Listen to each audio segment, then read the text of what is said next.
ECQ Season 3. This coming August 6 to August 20 would be our third time to go on lockdown, and it's ECQ again, guys. When this happened, majority of Filipinos don't have work for 2 weeks. Government have mentioned they will provide financial aid of 1,000 up to 4,000 pesos. To learn more about this, please watch the entire video.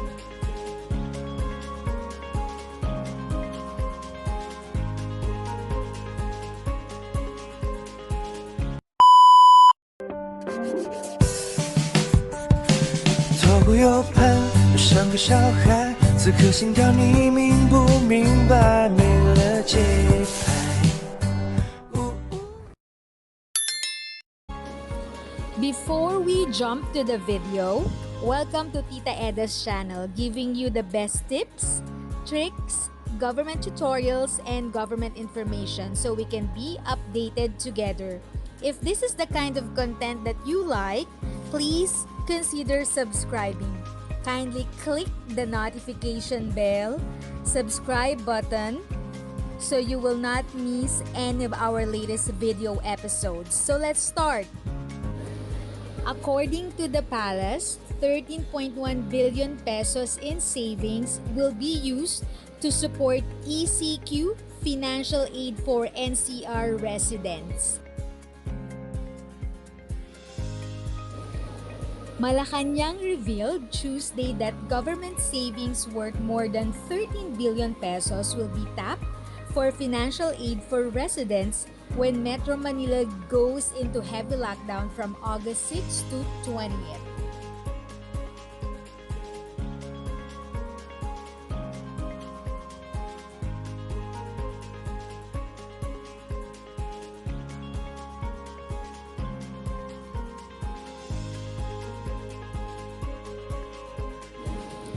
The announcement came a day after the palace said the source of funding was still unknown.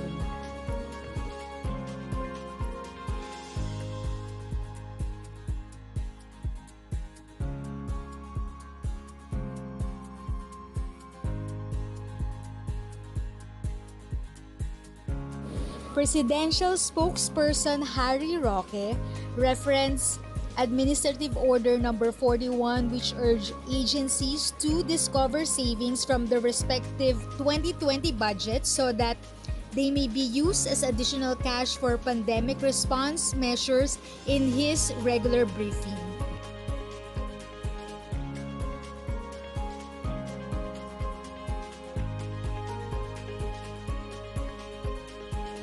According to Roque, a total of 13 billion will be spent to fund cash assistance for 10.7 million Metro Manila residents.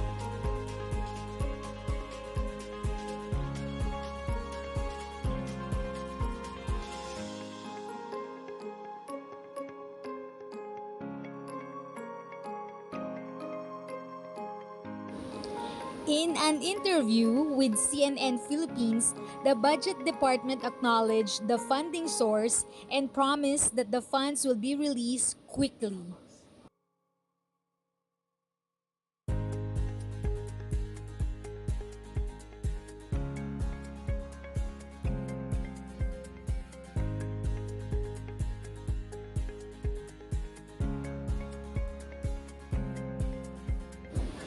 We merely want to assure that the DBM would assist in the timely transfer of the funds upon approval of the President, Budget Undersecretary Rolando Toledo told the news.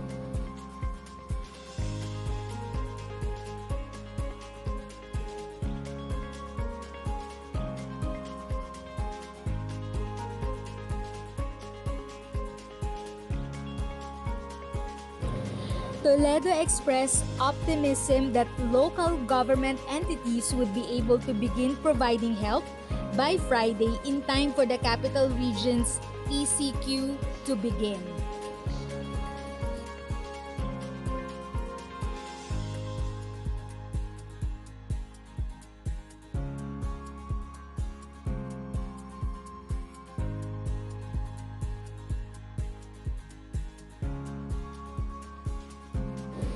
During the ECQ time, the President recently approved the granting of 1,000 pesos in assistance per individual with a maximum of 4,000 pesos per household.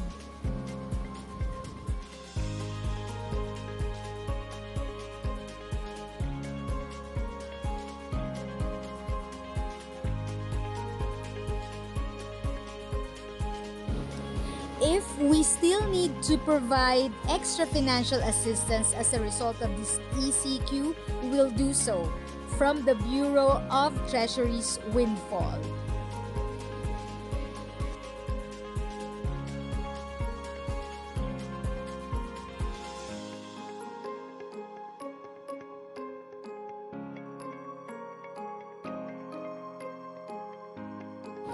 According to Roque, the President has stated that lockdown cannot be declared without the provision of cash aid. So there you go, guys. There would be a financial aid that will be given to Metro Manila residents amounting to 1,000 to 4,000 pesos. So kindly wait for my update when and where they will release the financial aid. Hopefully, they will consider the house-to-house option. So ayan mga guys, if you find this video very helpful at nagustuhan mo itong video, please like, share, comment, and subscribe to my channel and click the notification bell para updated kayo sa lahat ng videos na aking i-upload. Thank you ulit sa pag-tune in nyo sa aking channel. Again, this is Tita Eda. If you have questions and you want information, just visit Tita Eda's channel. Continue to be a blessing and stay safe.